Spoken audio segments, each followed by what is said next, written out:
जगण्याचा साधा मंत्र तुकोबारायांनी सांगितला, अहंकार गेला तुका म्हणे देव झाला, आणि अहंकार आला तुका म्हणे वाया गेला.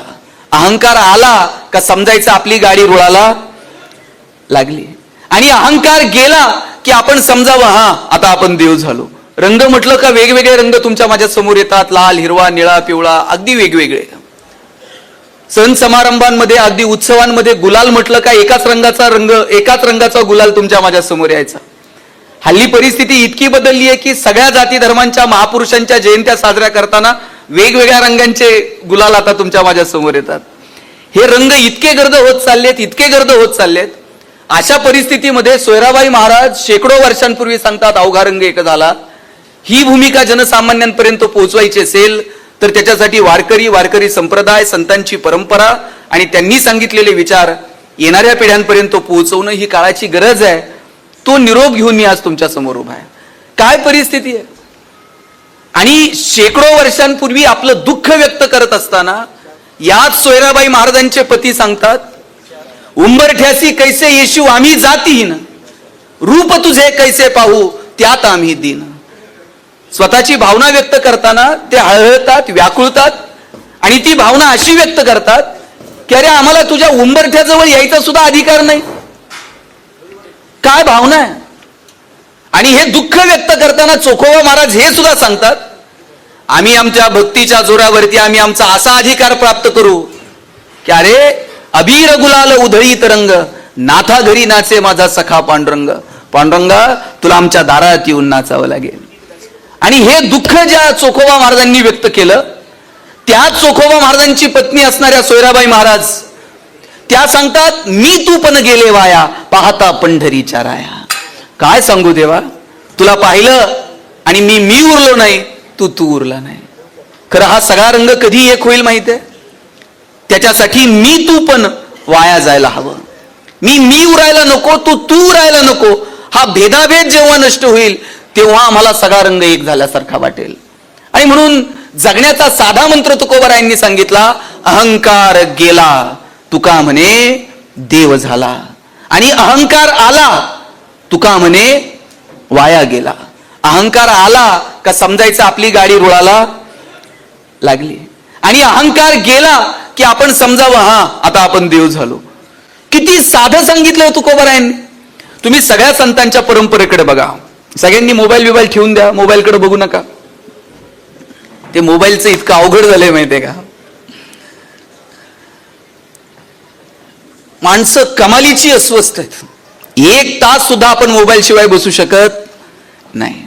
म्हणजे पूर्वी जर पाहुणे घरी आले आणि आई जर चहा घेऊन गेली तर पाहुणा किमान बोलायचा, हो पाऊस आहे का, पाणी आहे का, पीक आहे का, गणेश कितवीला आहे, कावेरी कितवीला आहे, तुला मार्क बिर्क किती पडले. पाहुण्याला किमान बोलायला वेळ होता. आता मी बघतोय घरात पाहुणा आला आणि आई चहा घेऊन गेली, पाहुणा असलं काहीच विचारत नाही, हो पाऊस आहे का आणि पाणी आहे का. ते आल्याबरोबर विचारताय, तुमच्याकडं छोट्या पिनचा चार्जर आहे का. ते अस्वस्थ आहे. आणि त्याच्या अस्वस्थतेचं कारण काय माहितीये, त्याच्या मोबाईलची बॅटरी लो आहे. माणसं बोलत नाहीत, कमालीची व्यस्त आहेत. या कार्यक्रमातून उठून लगेच त्या कार्यक्रमात जायचं असतंय, तो कार्यक्रम करून लगेच त्या कार्यक्रमाला हजेरी लावायची असते.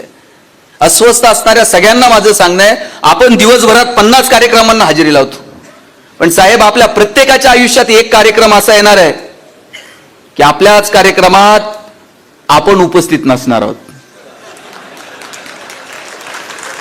कार्यक्रम आपला असेल पण त्यात आपली उपस्थिती नसणार आहे. म्हणून ही अस्वस्थता संपवा. एकदा अवस्थेला आपण गेलो की मग व्यवस्था आपोआप होऊन जाते. वारीमध्ये आता मी आणि माझी पत्नी हडपसर पासून सासवडला गेलो. जाताना एक बाबा भेटले. म्हणलं बाबा काय पाय बी दुखतायत काय. हा थोडेफार दुखतेत पण चालतंय म्हटले. म्हणलं काय मिळतं वारीत आणि कशाला येता. म्हणलं काहीच मिळत नाही. म्हणलं वारीत काहीच मिळत नाही मग येता कशाला. अरे म्हणले काहीच मिळत नाही पण काही कमी पण पडत नाही म्हणले. आणि म्हटलं ही सगळी व्यवस्था होते का. व्यवस्थेकडे बघतो कोण म्हटले. माणूस अवस्थेला प्राप्त झाला की व्यवस्था आपोआप होऊन जाते. आणि म्हणून त्या अवस्थेला आपल्याला जर यायचं असेल तर कधीतरी स्वतःच्या अंतर्मनात डोकावून बघावं लागेल. त्या अंतर्मनात डोकावणं झालं ना मग अवघा रंग एक होऊन जातो. पण आपण अंतर्मनात डोकवायला तयार नाही आहोत. आपण बाह्य जगात हरून गेलेलो आहोत. आणि याचं कारण आहे की अंतर्मनात डोकवायला आपण घाबरतो. खरं तर रेल्वे स्टेशनवरून एक प्रवासी खाली उतरला त्या रेल्वेतनं, आणि रेल्वे स्टेशनला आल्याबरोबर टीसीनं त्याला पकडलं आणि विचारलं तिकीट. त्यानं पॅन्टचा उजवा खिसा बघितला, डावा खिसा बघितला, मागचे दोन्ही खिसे बघितले, पॅन्टचे 4ही खिसे 10 वेळा उलटे पालटे करून बघितले, पण तिकीट सापडलं नाही. शेजारी असलेला माणूस म्हटला, हो तुम्ही पॅन्टचे खिसे चेक केले, जरा शर्टचा बघा की. तो म्हटला मला माहित आहे शर्टचा राहिलाय, पण त्यात नाही सापडलं. मग संपलंच की सगळं. म्हटलं माणूस घाबरतो अंतर्मनात डोकवायला. त्याला वाटतं नाही इथं तर तिथं, नाही तिथं तर इथे आनंद मिळेल. परमात्मा पांडुरंगाला शोधायला निघालोय आळंदीत, नाही देहूत, नाही पंढरपुरात, कुठं तरी मिळेल. पण हा आत एकदा डोकावून बघितलं आणि तिथं नाही सापडलं, मग संपलंच की. आणि म्हणून माणूस अंतर्मनात डोकवायला घाबरतो. माणसानं त्याच्या सुखाच्या दुःखाच्या संकल्पना स्वतःच्या स्वतःभोवती तयार करून ठेवल्यात आणि त्याच्या पलीकडे जायला तो तयार नाहीये. मला वाटतं त्याच्या पलीकडे जाऊन डोळे विस्पारून या जगाकडे बघता यायला हवं आणि तितक्याच आतुरतेनं, तितक्याच तत्परतेनं स्वतःच्या अंतर्मनात सुद्धा डोकून बघता यायला हवं.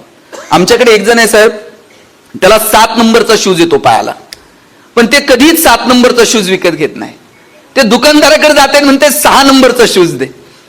6 नंबरचा शूज घेतोय, त्यात पाय बसत पण नाही, बळच त्याच्यामध्ये पाय टाकताय. दिवसभर तो शूज पायाला चावत असतो आणि दिवसभर त्याचं लक्ष फक्त शूजकडे असतं. मी त्याला विचारलं, शूज पायात येत नाही, दिवसभर चावत राहतो, मग का 6 नंबरचा शूज घेतो? तो म्हटला त्याचे फायदे आहेत. म्हटलं काय फायदा आहे? दिवसभर तो शूज पायाला चावतो आणि मग दुसरं कुठंच लक्ष लागत नाही. आपलं सगळं लक्ष फक्त त्या शूजकडे असतंय, त्या पायाकडे असतंय. जगातली इतर दुःख दुःखच वाटत नाही, एकमेव दुःख असतंय पायाला चावणारा शूज. बसमध्ये बसलं, जागा मिळाली नाही तरी काय वाटत नाही. ऑफिसला गेलं, साहेब रागवले तरी काही वाटत नाही, कारण आपलं लक्ष असतंय शूजकडे. दिवसभर त्या दुःखात मी अडकून असतो. आणि म्हटलं मग सुख कधी? म्हटलं सुख घरी गेल्यानंतर, संध्याकाळी जेव्हा शूज पायातनं काढतो, असं वाटतंय सगळ्या जगाचं सुख आपल्या वाट्याला. आपल्या सुखाच्या दुःखाच्या संकल्पना इतक्या पानसट आणि पाचगळ करून टाकल्यात. अरे दुःख काय, सुख काय, आनंद काय, हे सगळं जर बघायचं असेल तर थोडंसं संत साहित्याकडे बघावं. चिडलेले, रागवलेले, ज्ञानोबा एकदाच चिडले, एकदाच रागवले, ताटी लावून बसले, आणि ताटी लावून बसणाऱ्या ज्ञानोबारायांना हाक मारली मुक्ताईनं, चिंता क्रोध मागे सारा, ताटी उघडा ज्ञानेश्वरा. मुक्ताईनं हाक मारली आणि ज्ञानेश्वरी सारखा महान ग्रंथ तुमच्या माझ्या समोर आला. एवढ्या अनाथ यातना, कितीतरी यातना, दुःख, कितीतरी संकट सहन केली, पण ज्ञानोबा त्या संकटाचा, त्या दुःखांचा साधा उश्वास सुद्धा ज्ञानेश्वरीमध्ये व्यक्त करत नाहीत. किती दुःख. इंद्रायणीमध्ये आंघोळीला गेले, लोकांनी आंघोळ करू दिली नाही. दगडधोंडे घेऊन लोक मागे लागले. कुठे भिक्षा मागायला गेले तर ज्ञानोबरायांना लोकांनी भिक्षा दिली नाही. मांडे भाजायला खापर मागितलं तर लोकांनी खापर दिलं नाही. आणि एवढं सगळं दुःख सहन करून सुद्धा ज्ञानोबराय कुठे ते दुःख आपल्या साहित्यामध्ये, ज्ञानेश्वरीमध्ये कुठे व्यक्त करताना दिसतात? कुठे कुठे नाही.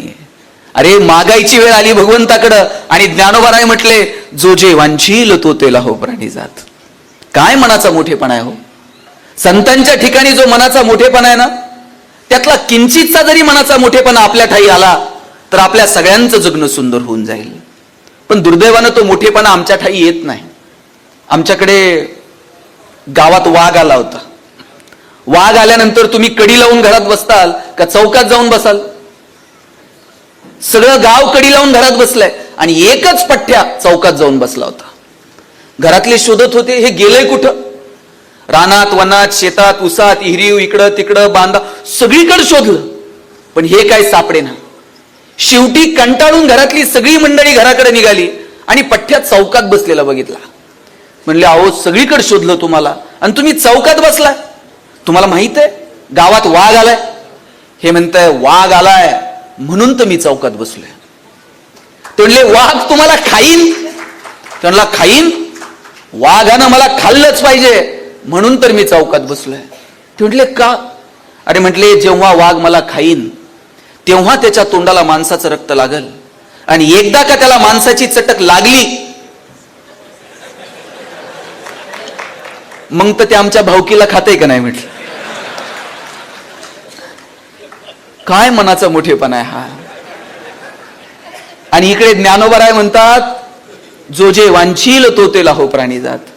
काय संतांचा विचार आहे हो. मला हेवा वाटतो. मला दोन वक्ते या जगात फार आवडतात. एक भगवान श्रीकृष्ण आणि दुसरे ज्ञानोबराय. ज्ञानोबरायांनी ज्ञानेश्वरी सांगितली. ज्ञानोबराय वक्ते आहेत. सच्चिदानंद बाबा लेखकू झाला. ज्ञानोबरायांनी ज्ञानेश्वरी सांगितली आणि सच्चिदानंद बाबांनी ती लिहिली. भगवान श्रीकृष्णाने गीता सांगितली. गीता कुठे सांगितली हो? कुठे सांगितली? कुरुक्षेत्रामध्ये. असं छान ऑडिटोरियम होतं का?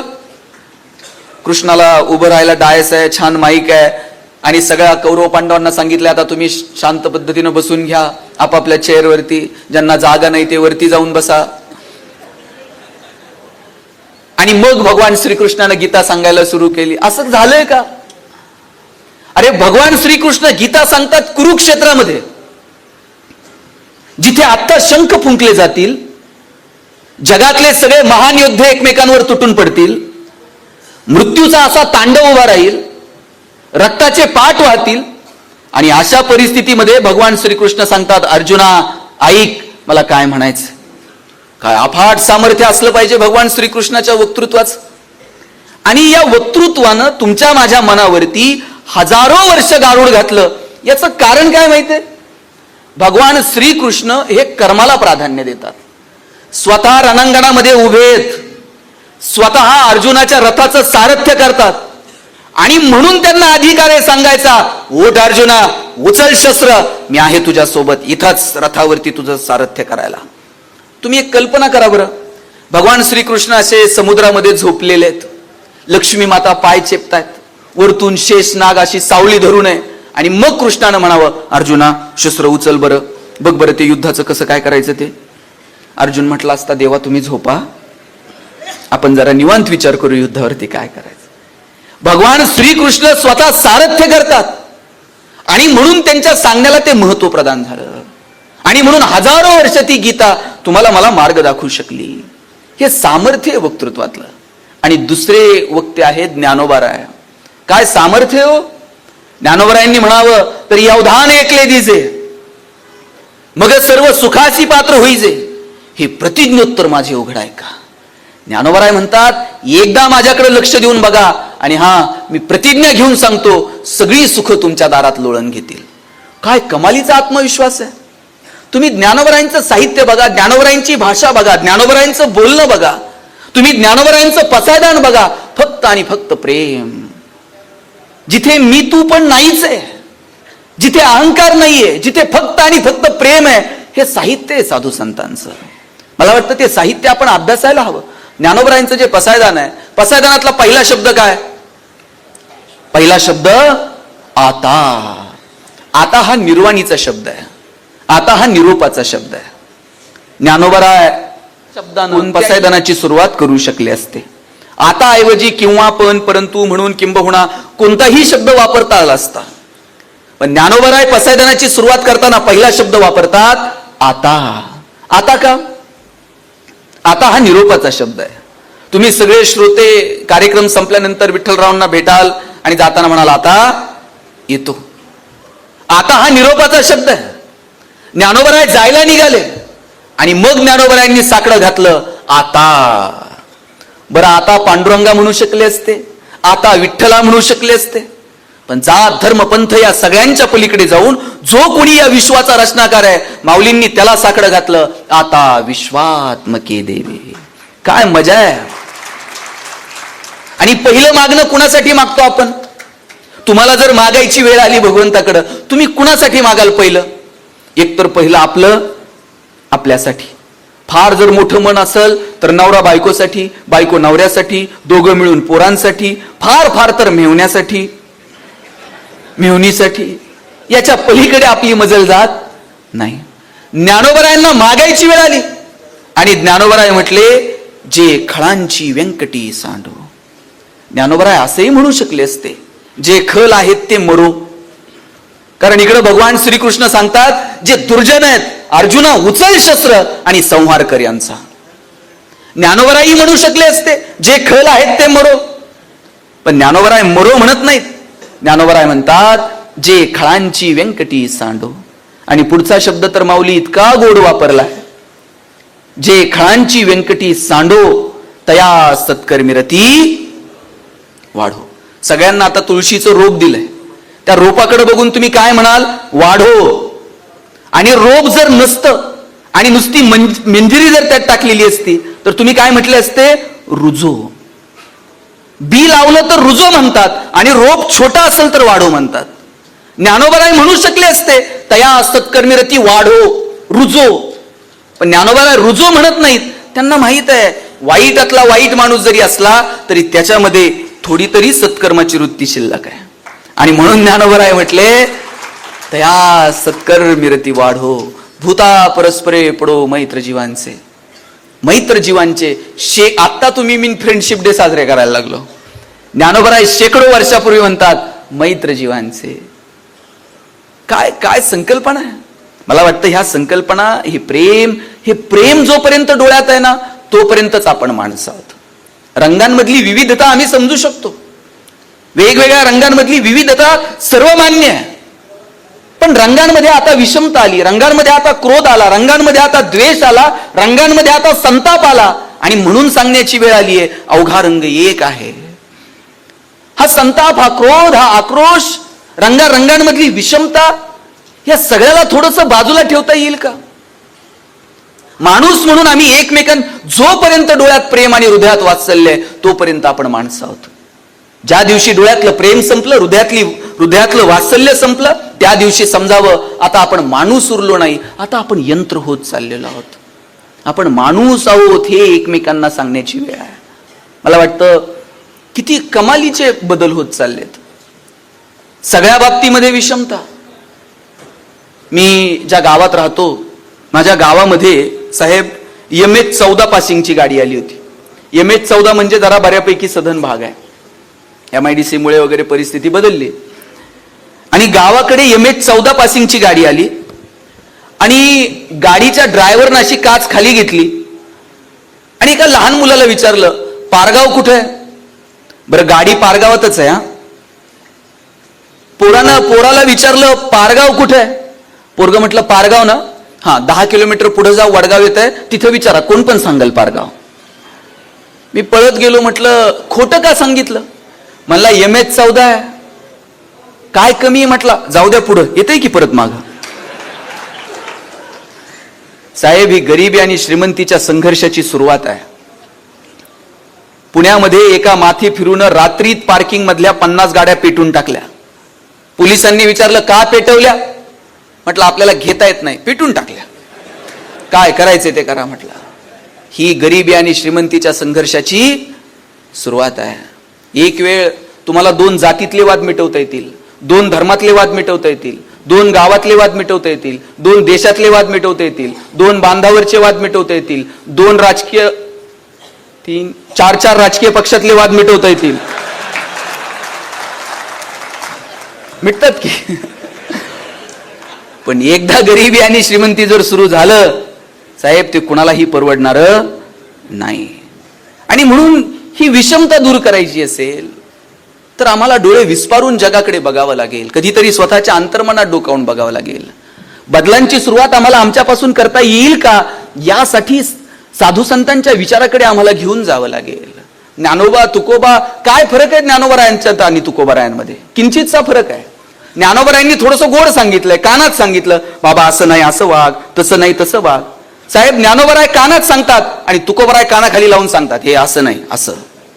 काय असेल ते एवढा थोडा साधा फरक आहे. मला वाटतं हे छोटे छोटे फरक समजावून घ्यावेत आणि येणाऱ्या पिढ्यांपर्यंत संतांचे विचार नेऊन पोहोचवता येतील का, यासाठी प्रयत्न करावेत. कुठे भगवंत, कुठे परमेश्वर? ना मंदिर में, ना मस्जिद में, ना एकांत निवास में, ना मूर्त में, ना तीर्थ में. कबीरांनी किती सुंदर सांगितलं, मोको कहा ढूंढे रे बंदे, मैं हूं तेरे पास. मला कुठे कुठे शोधतोय तू? मी तुझ्यात आहे, मी तुझ्या जवळ आहे. फक्त तो विश्वास तुझ्याकडे असला पाहिजे. आणि दुर्दैवानं तो विश्वास आमचा उरलेला नाहीये. हा विश्वास येणाऱ्या पिढ्यांमध्ये निर्माण करायचा असेल तर मागे डोकावून बघावं लागेल तुकोबारायांच्या गाथेत आणि ज्ञानोबरायांच्या ज्ञानेश्वरीमध्ये, सकळ संतांच्या चरित्रामध्ये, सकळ संतांच्या साहित्यामध्ये आम्हाला डोकावून बघावं लागेल की आम्हाला आमचा भगवंत, आम्हाला आमचा परमेश्वर कुठे सापडतो. पण हल्ली आम्हाला तो शोध, ते सगळं सगळं दाखवण्यासाठी करायचं. भक्ती परमार्थ हा मुळात दाखवण्याचा विषयच नाहीये, तो अनुभूतीचा विषय. पण आम्हाला तो दाखवण्यामध्ये इंटरेस्ट आहे. मी तुम्हाला सगळ्यांना विचारतो, तुम्हाला आनंदी, किती जणांना आनंदी राहायचंय बरं इथं बसलेल्यांपैकी? ज्यांना आनंदी राहायचंय त्यांनी अशा हातवर करायच्या, आणि ज्यांना कमी आनंदी राहायचंय त्यांनी असे असे. किती जणांना आनंदी राहायचंय? सगळ्यांना नाही, किती जणांना? शब्बास, घ्या हात खाली. सगळ्यांना आनंदी राहायचं. मी तुम्हाला दुसरा प्रश्न विचारतो, तुम्हाला आनंदी राहायचंय की तुम्ही आनंदी आहात हे जगाला दाखवायचंय? खरं खरं सांगायचं. आनंदी ते फार सोपं आहे. माझा दावा आहे, बहुतांशी लोकांना आनंदी राहायचं नसतं. आपण आहोत हे जगाला दाखवायचं असतं. लाखो रुपये खर्च करून लोक परदेशात फिरायला जातात आणि तिथं जाऊन काहीच बघत नाही. त्याच्या डोक्यात एकच असतंय, फोटो काढताय, स्टेटसला ठेवताय. त्याला बघण्यात इंटरेस्ट नाहीये. आपण कुठे आहोत हे जगानं बघितलं पाहिजे. बरं, मी म्हणतो स्टेटस ठेवता येतं तर ठेवलंही पाहिजे. सुविधा आहे, मोबाईल आहे, का नाही ठेवायचं? स्टेटस ठेवलंच पाहिजे. पण खरं दुःख कधी माहितीये? ज्याच्यासाठी ठेवलं त्यानं जर बघितलं नाही ना, असं वाटतंय जगातलं सगळं दुःख आपल्या वाट्याला आलं. हल्ली परमार्थात पण ते सुरू केलं आहे. भक्ती विक्ती आमच्या अंतर्मनाचा विषय आहे, अंतर्मनाची कॅरेक्टरिस्टिक आहे. पण आम्हाला ते दाखवण्यासाठी. साधा एक तुम्हाला दृष्टांत सांगतो. एक महाराज रोज जपमाळ जपायचे आणि त्यांचे सेवेकरी, त्यांचे सगळे अनुयायी सेवेत असायचे महाराजांच्या. दूधवाला दूध द्यायला आला की त्यांचे शिष्य उठायचे, दूध घ्यायला जायचे, सगळी कामं त्या शिष्यांनी करायची. इथं अनेक महिला उपस्थित आहेत. मला सांगा, दूधवाला जर तुमच्याकडे दूध द्यायला आला, तुमचं लक्ष कशाकडे असतंय? दुधाच्या मापाकडे असतंय. ते पण लक्ष तुमचं पहिल्या मापाकडे नसतं. त्याच्यानंतर ते वरतून एक फुकटची धार ओततो. आपलं लक्ष त्या दुसऱ्या धारेकडे असतंय, त्यानं ती ओतली का? महाराजांचा शिष्य दूध द्यायला गेला, दूधवाल्यानं कधीच दुसरी जी धार आहे स्वखुशीनं ओतायची, ती कधीच त्या दूधवाल्यानं ओतली नाही. महाराजांना वाटायचं की सगळे दूधवाले एक वरतून एक धार ओततात, हा कधीच ओतत नाही. महाराज असे बसलेले होते. एक दिवशी महाराज स्वतःच दूध घ्यायला उठले. दूधवाल्यानं काटोकाट माप दिलं, पण दुसरी धार काय ओतली नाही. तेवढ्यात एक लहान पोरग तिकडून आलं आणि ही दूध द्यायला यायची ती गवळण होती. तिचं नाव होतं चंद्रा. आणि ही चंद्रा जेव्हा दूध द्यायला लागली, महाराजांचं लक्ष होतं फक्त पहिलं माप ओतलंय, दुसरं माप काय ओतलं नाही. लहान पोरग आलं आणि त्या लहान पोरानं हाक मारली, मावशी जरा दूध देशील? मावशी म्हणल्यावर चंद्रा म्हटली, एक काम कर, जा गडवा घेऊन ये. पोरग गडवा घेऊन आलं. गडवा भरून दूध दिलं, पार सांडेपर्यंत गडवा भरला. पोरग घरी निघालं. अरे घरी घेऊन जायचंय? थांब, हे पिऊन घे, तुला घरी न्यायला दुसरं देते. पोरानं गडवा भर दूध पिलं, घरी न्यायला दूध दिलं. मग मात्र महाराज म्हटले, चंद्रा मी तुला पैसे देतो, त्या बदल्यात तुम्हाला दूध देते. कधी टिपका भर दूध जास्त घातलं नाही. आणि आज या पोरानं मावशी तुला हाक काय मारली, त्याला प्यायला वेगळं, घरी न्यायला वेगळं. आडाणी चंद्रा महाराजांना म्हणली, महाराज पैसे घेणं आणि त्या बदल्यात दूध देणं हा व्यवहार झाला, आणि त्या लेकरानं मला मावशी म्हणून हाक मारणं हे प्रेम आहे. मोजमाप व्यवहारात असतं, प्रेमात नाही. आणि हो महाराज, तुम्ही तर परमेश्वराचं नाव सुद्धा मोजून घेता. रामकृष्ण हरी एक. आता तर मशीन आलेत आणि एवढं करून परत बॅनर लावायचं असतं, 1 कोटी राम नामाचा जप. सांगायचंय कुणाला? हे दाखवण्यासाठी जेव्हा करतो तेव्हा रंग एक होऊ शकत नाही. सोयराबाई महाराजांनी मेक मारून ठेवली, अवघा रंग एक होईल, पण कधी मी तू पण गेले वाया. हा अहंकार ज्या दिवशी गेला त्या दिवशी समजायचं सगळे रंग आता एक होऊन गेले आणि जगणं सुंदर होऊन गेलं.